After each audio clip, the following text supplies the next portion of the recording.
Now, it's time to cross the cobbles of chat as we stroll down Discussion Avenue, which is somewhere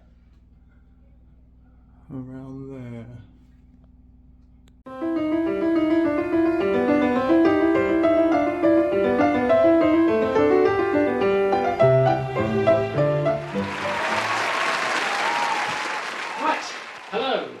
Welcome to Discussion Avenue, where tonight we'll be talking about some of the hot motoring topics. At least I think so. And I want to start off first of all with our own little contribution to the motoring world, which is the Grand Trip, where Bob Gray, Max Hammond and myself all took part, and hopefully we'll be getting to see that very soon. But I wanted to start off first of all by talking about our cars. Firstly, we have this one, a Citroen C3.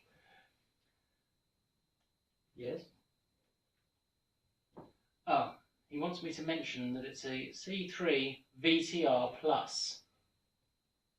That made you happy? Of course. You can speak, I was just going to say. Oh, I wasn't sure. You can talk. Can I talk? Yeah. Okay. So, in order to describe this vehicle, wonderful, in all its glory, I shall pass over to Bob Gray. So, the Citroen C3 VTR Plus. Diesel, some call it, excuse me, the devil's fuel, but I don't. Turns out mine was the most economical. Unlike the gas cars. We all have had. Unlike Mr. Accelerator. I must tell you something. I don't know whether we put it in the thing or... I had a panoramic view. I could see aeroplanes. Is that it? Is that like the sun? Oh, no. And it was called the Zenith. Zenith? Yeah. I'm not very good at this TV stuff. Is that because Zenith done Windows? Yes, sir. That's very topical. They did. Yes. Actually, but I could actually see... No. Zenith have gone bust, haven't they? Shortly after... yeah, but that was double glazing. That car, I think. But that was double glazing, Zenith. Yes. But this wasn't double glazed. This is laminated. There's a difference. Okay. Double glazing. It was a tenuous connection at best. Very. Anyway, point is, it never broke down. It never stopped. I only had to put £20 of fuel to get me home. Obviously not the fastest, but hey, have you ever heard of the hare and the tortoise? Thank you. Okay, right, pass that board again, please. That board? Okay. Yes, because that brings us on to the next one. That board. That board. Give it to me. Thank you. Right, that brings us on to the next one. It's all right. Which is the Ford Puma. Not as good as that car. The Citroen VTR Plus with a panoramic view. It's the we got that, thanks. It's the tortoise and the hare, not the hare and the tortoise. But if we put that, can you have that for me? The Ford Puma was, of course, being driven by none other than Max Hammond. So very rude. The Ford Puma was an outstanding vehicle. It was outstanding.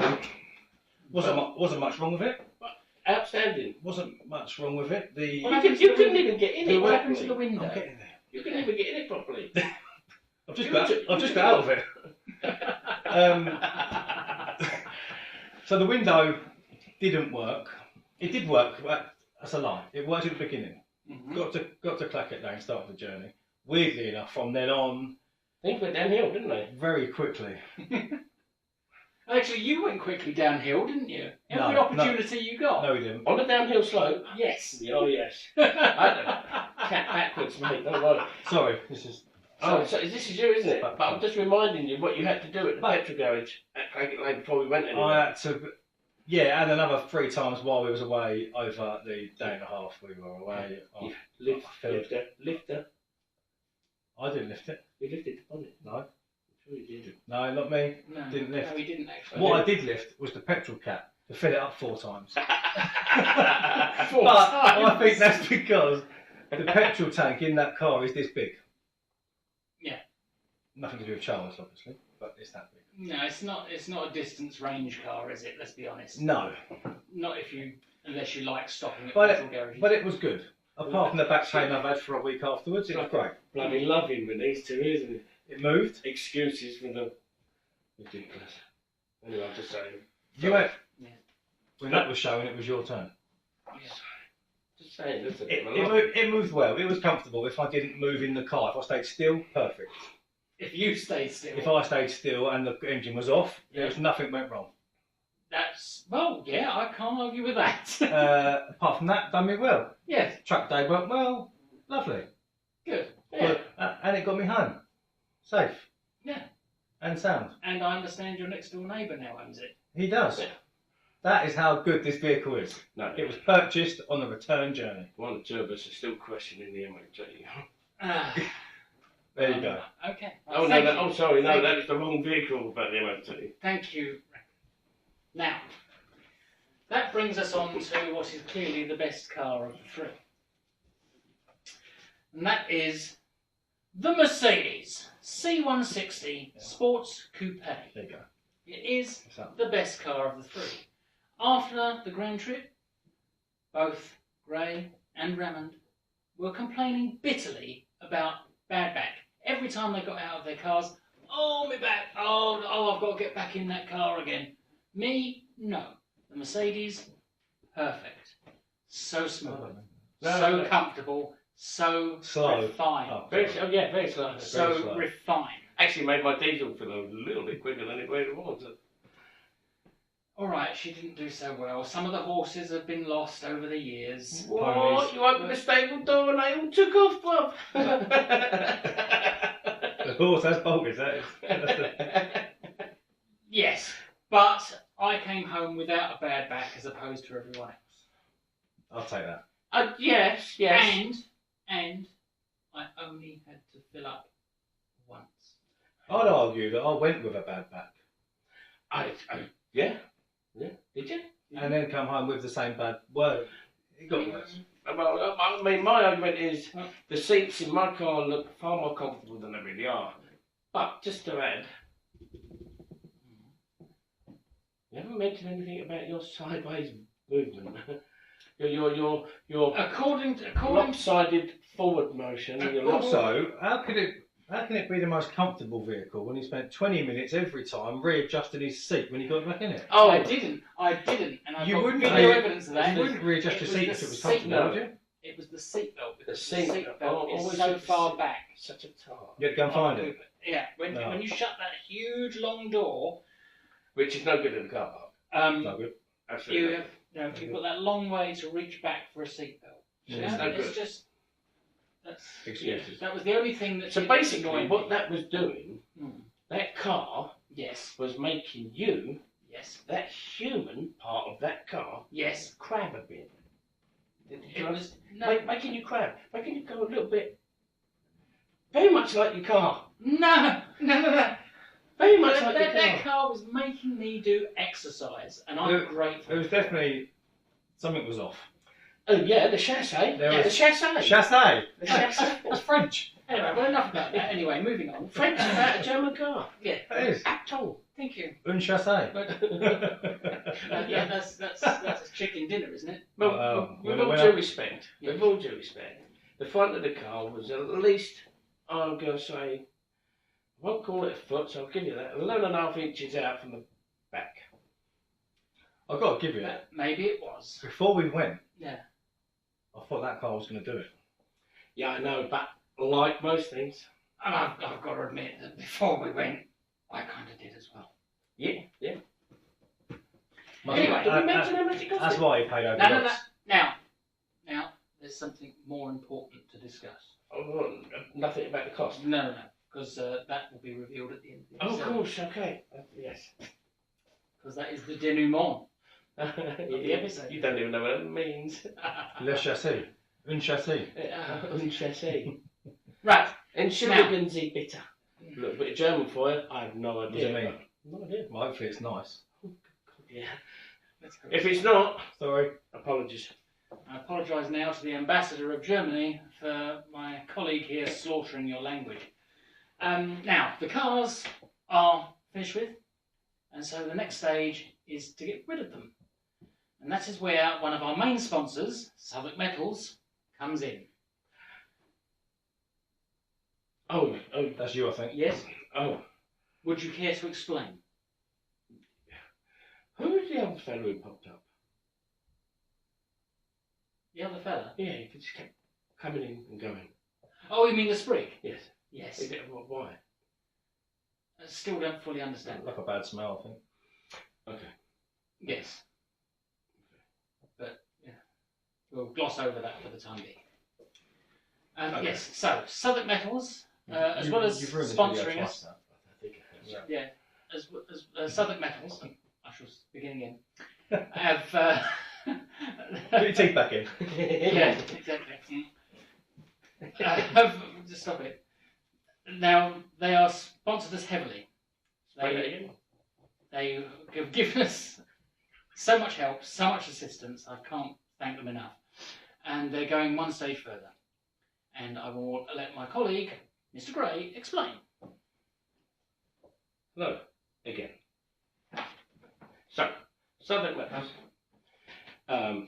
Not only were they the main sponsor, who helped us with the Ebola with the costings,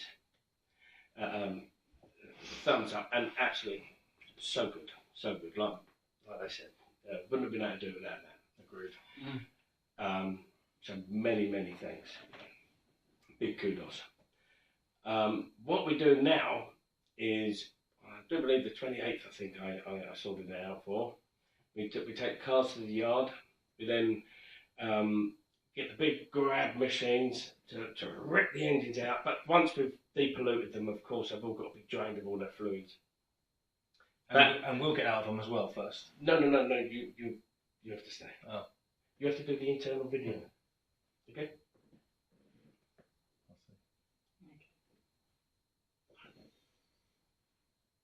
Yeah, okay. So, back to that. What was that? Sounds like a chicken. Oh. We won't go into that either. Let's leave that one. Yes. Oh, that's... I swear. You're right. No, you're dead. Anyway, so, what they're going to do, thank you, is basically we're going to scrap the vehicles.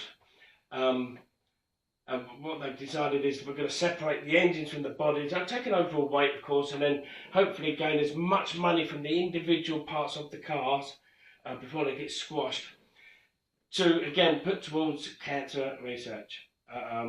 So, again, without Southwark Metals, all jokes aside, but without their help, again, and allowing us to film it, of course. Another video you've got to look forward to. Aren't you lucky? Yay, thumbs up. So, all said and done, fingers crossed, that should... I don't want to guesstimate any monies on how much, but it will significantly help us in our targets. So, thanks everybody who has, I might quickly add that on to who has donated or is thinking of donating. Absolutely. Brilliant. It has been absolutely brilliant. But, thank you. Yeah. Thank you. Yeah. Thank you very much. That's it. I don't know. That's pretty much it. It is. Okay, so moving on into other news. Well, thank you. Yeah. That was brilliant. Yeah, you did really well there. I'm not particularly happy Let's not discuss that now. with it. Howdy. Right, so moving on. In other news. So, electric vehicles. Oh. Everybody's favourite topic. Our wonderful government have just announced an update to their target figures. They expect uptake of electric vehicles to go up 22%, rising to 80% by 2030. Are we talking EVs? Should we call them EVs? EVs? EVs, yes. Or as the government is now calling them ZEVs, which is zero emission vehicles. Oh, I like that. It sounds all good, but it's absolute nonsense, isn't it? Sounds great. Totally. It's nonsense, isn't it? It sounds good. That's basically what it is. Which is pretty much. Listen, you're absolutely It sounds right. good. It sounds positive. It's sound bites. That's all it is. Yes. In my opinion, in a lot. I mean, in recent times, you've had Ford, Mercedes, Volvo, all announcing big announcements that they're scaling back production or halting production altogether of electric vehicles because people just aren't buying them. And why should they? The infrastructure across the nation is just simply not there to support electric vehicles. Also backing off across the pond in America as well, we have General Motors, VW, Jaguar Land Rover, Aston Martin, all pulling back, scaling back, because they've got EVs sitting on forecourts gathering dust. Nobody wants. Some people must know a lot about them, but the African general public know nothing. Which is probably why they don't. On the whole. No, but like most things, I'll put it out there, they're withheld knowledge deliberately. They're withheld knowledge deliberately and basically told what they're. It's a need-to-know basis. It's just basically to confuse and gloss over everything. Yeah, and most people are, when you speak to them, confused. Confused, yeah. One way or the other, they don't know what's best. But especially when there's options. Exactly. I mean, one of the things that Ford have said is that they're actually upping production of hybrids. Yep. So a combination of petrol and electric. And hydrogen. And hydrogen as well, which yes. Which is being forwarded, which I think is probably, maybe the way forward. Yeah, I think hydrogen is the proper alternative. And personally speaking. I might add, I'm sorry I'm butting in. Just a little personal thing. To upgrade biodiesel, biofuel. Yes. Here's some things that probably the general public don't need. The tankers that ferry the stuff don't need to be changed. No. Okay. The cars that biofuel goes into doesn't need to be changed. No. The tanks and the garage forecourts that will stop and hold this doesn't need to be changed. So everything leading up to and be put into, none of it needs to be changed. It can all be used from now. As is. As is. Yeah. So the question is, why isn't it? If it's the better alternative. It's quite obviously money, yeah. Money and big fat back pockets. I'm afraid I can't disagree, especially when it comes to pricing. I mean, one of the things that people do say to me is that they're put off from electric vehicles because of the cost of them. Skoda, for instance, are launching a new model called the Skoda Repeat, which is sharing body parts and internal parts with, what was it now? I've got it written down here. The VW ID2, which is another electric car. And Skoda are reckoning it's going to have a 248-mile range. I'm afraid I find that hard to believe. All it needs to do is be cold and rain, and you can halve it. Or put your radio on, or have your heater on. No, that's the thing, isn't Or it? They do all these things without any of the electrics on, without no radio, no wipers, no lights, no aircon. No, and you put all these other things on, and that distance rapidly disappears. Yeah. What was that number? 248 miles. So you're looking at under 200 then, aren't you? Easily. Realistically. Easily. And the other thing about the Skoda is that it's going to be starting. The Skoda starting from £22,000 for a basic model on the electric. 22,000 for a Skoda. Just to start with. Yeah, to start with. Basic model. Basic model. I've got to admit, I never thought I'd see the day that it'd be that much for a Skoda. But then it's not much different to the Renault 5. Renault 5 EV, new one being launched. The first new Renault 5 in 20 years? Maybe a bit longer, nearly 30 years even. Seriously. and that's going to be starting from £25,000 as well. If you had 25 grand to spend on a car, Wouldn't be on the window. probably not. Definitely wouldn't be on the No. Skoda. Even though Skoda have been bought out and Well, Skoda, to be I mean, they are Skoda good was a cars. whole. Yeah, they are good cars. Yeah. They are good cars now. But yes. if you were to go at £22,000 of your hard-earned cash, Right would now. you drive to a Skoda shop? Would you drive to a Renault shop? No. No, I wouldn't. I would rather go and spend it on a second-hand Range Rover. Yeah, and in fact, you And could you'd buy be yourself. back in Land Rover every other week then. No. And you could actually buy yourself a Jeep Avenger, There you go. Yeah, so you're gonna. Yeah, which is going to be a lot more fun. yeah, It would be. I agree. Yeah. With that. It would be. It is. Or, and I'm surprised you haven't said this, I was going to say something then, but and that is, you could for £22,000. Buy the Ford Puma. No, you could go and get. You could. You could buy one with 20 grand. You could buy. You could buy the top. You could buy 10. You could buy the top range Dacia Duster. Oh. I could. You could. I could. And knowing you, you'd love it. Oh, knowing me, Weirdly, I'll park behind one.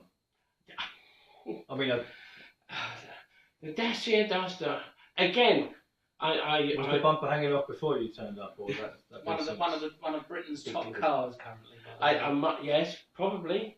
I might add, and allegedly, if we're going with namesakes and stuff, so I should be following that all the way through, but I fear I can't. I fear I can't, I'm afraid. You're letting him down now, aren't you? I apologise. I do apologise. But, nope. Nope. Okay. Fair enough. What's the little tune that goes with the Duster? What's it on the advert? Something like, I don't know. There's a. I'm boring, I'm boring, I'm boring, I'm boring. No. Maybe. Sure. It'll come. It'll come. Well. Okay. Well, I never thought I would be sitting here singing the praises of Dacia. And it is pronounced Dacia, by the way, because a little Romanian man told me. Not Dacia, it's Dacia. But we're not in Romania, we're in England, so it's Yeah. Dacia. And on that terrible bombshell, it's time to end our first discussion avenue. So thanks very much for joining us.